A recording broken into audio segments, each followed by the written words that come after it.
coverage you can count on. KOMU8 News starts now. Ukraine's president called on the European nations to support his country's fight against the invading Russian military today.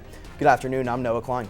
And I'm Elise Schoenig. Thanks for joining us. Now, Zelensky appeared on video as he addressed thousands of people protesting the war in several European cities. He asked the big crowds not to be silent about what's going on in his country. All of Europe will have to evacuate. Immediate action must be taken to stop the Russian army. Don't allow the death of Europe. Stop this potential atomic catastrophe.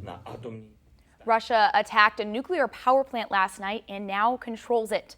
Zelensky referred to the Chernobyl tragedy and its victims today, saying Russia wants to repeat that event, but a scale 6 times greater. NATO officials and world leaders met in Brussels today to discuss the ongoing conflict. The meeting focused on NATO's response to Russia's invasion of Ukraine. The U.S. has said no American boots will be on the ground in Ukraine. Ukraine's president has repeatedly asked NATO leaders to establish a no-fly zone over Ukraine. But NATO's Secretary General says the only way to implement one is to send NATO fighter planes into Ukrainian airspace and shoot down Russian planes.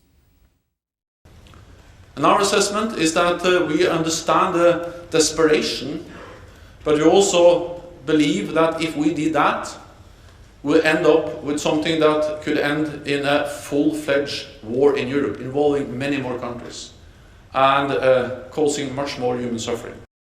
The U.S. ambassador to the UN was at the meeting and called Russia's attacks last night on a nuclear power plant incredibly reckless.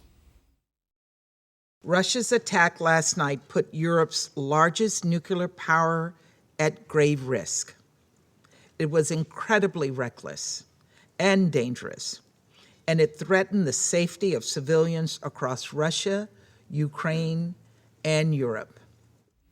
Today, Russian President Vladimir Putin signed a bill to jail people for speaking out against his government. Now, the bill could send people to jail for up to 15 years for spreading information that goes against the Russian government's position on the war in Ukraine. It was quickly approved by both houses of the Kremlin-controlled parliament earlier today. And the Ukrainian State Emergency Service says 3 children were killed today in a Russian strike. The strike hit several houses in a village southwest of Kyiv. Some people did survive the attack, but 8 houses caught fire. This is the first time areas of the southwest of Kyiv have been struck. Back here in the U.S., a San Antonio family who lost a family member who was fighting in Ukraine. Sergei Sevlever was born in Ukraine but became a U.S. citizen. Saturday, he helped get another American family safely across the Ukrainian border on their way to the U.S. with their newly adopted child. The family has 6 children with Down syndrome. He was shot and killed by a Russian soldier that night.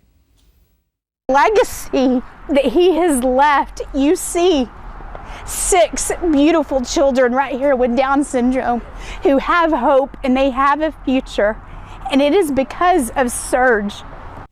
Something to note here, because children with Down syndrome are often institutionalized in Ukraine, the work he did helped give kids a future they wouldn't have had there. More than 1 million people have left Ukraine because of the conflict with Russia. Some of them have found refuge at a small church in Hungary. A pastor of a church near Hungary's border with Ukraine allowed Ukrainians to stay at his church. Hungary's government said it would allow all citizens and legal residents of Ukraine to find refuge in Hungary. And it was a fairly nice day today. We reached temperatures in the lower 70s. Those temperatures still holding out in the upper 60s right now. 69 in Columbia, 71 down in Jefferson City, 60 up in Moberly, 70 in Boonville. And it looks like these temperatures are going to stay fairly nice as we head into the evening hours.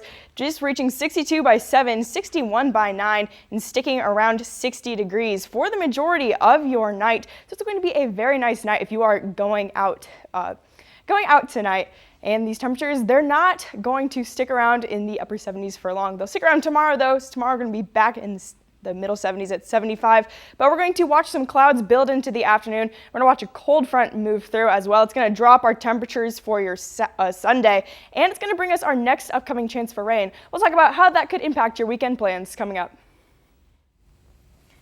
KOMU8 News talked to a filmmaker from Belarus today, and we're going to hear what he has to say about his film. Plus, Veterans United is making a major donation. Coming up, learn where the money's going.